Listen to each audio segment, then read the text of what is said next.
Now, just to be clear here, I'm not an avid flight simulator enthusiast who has all sorts of professional controls, joysticks, footboards, and all that.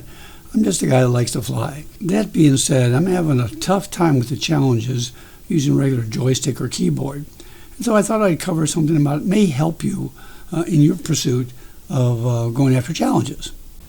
What really started me was this week when I launched the flight simulator. I had this challenge, one of the challenges, and I quickly got lost because it's a very complex course, a lot of twists and turns, and I had absolutely no idea what I was getting into. So I decided to take a look around and figure out how I can do that instead of having these kind of results. And sure enough, I found it. Normally when I launched a challenge, I would rush right in, and as soon as this yellow bar down here was available, I'd go ahead and click on it. But then you find out if you wait for it to completely zoom in and show you the course, you'll see some controls at the bottom of the screen. And you can actually do a camera here and start looking around. Now you'll see here at the bottom of the screen, you'll see some keyboard controls. By the way, if you have a joystick, it'll change to the joystick controls. But you use these keys to simply fly in. It's a little slow, but you go in here and you'll see that there's the course laid out for you.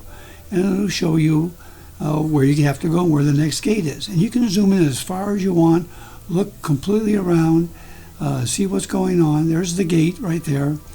You can find out all these things simply by previewing the course this way. You can do a quick overview, or you can go to every single gate and figure out exactly where they're at.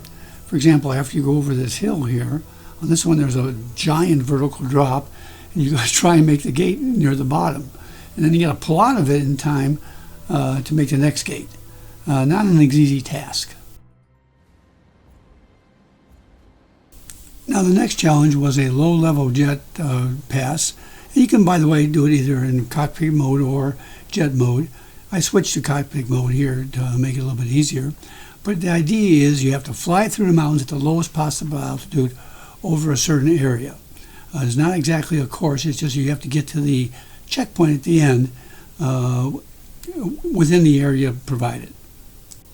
Now in this particular challenge, like I said, it's an area you have to stay within, and it's hard to tell, especially with these clouds. But you'll see a blue area defined. It just means you can't go left or right outside of the area from when you start. And if we zoom in here, you'll see that the area starts to get defined. And there's the finish line over there. And we're approaching the blue wall, over there. And it's a little more difficult to understand what's going on. But you can go down inside the valley here, look at the mountains, look at that. It depends upon how much time you want to spend. But then you can see where you want to take a turn here and there to try to plot out the lowest course. Now during the actual game, you're not going to see those walls, so he's not going to give you any hints or anything. And it's a little difficult to figure out where you need to go. You'll see off in the distance there's going to be pointers to keep you on course to the goal, and just try and fly as low as you can.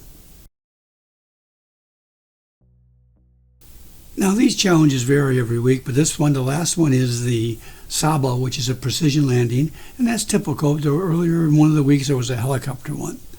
What's most important about this one is probably not the fact about the actual course, because it's a straight line normally, or somewhere close to that, to do it. So you're just going to want to see that. But what you really want to do is close up on the landing area. So what I've done here is I zoomed to the end, and here you'll see the airport, and you'll be able to see the terrain around it or anything else that's happening here, and how much runway you have so that you can prepare your landing. In this particular case, you had to land right on the edge with the power almost cut back, and then hit the brakes really quick before you get to the end. So there you have it, challenge previews, so you can maybe make sense of these courses that you're trying to beat, and maybe make it a little more enjoyable for you. Hey, if you found this video helpful, don't forget to like the video. If you want more, don't forget to subscribe.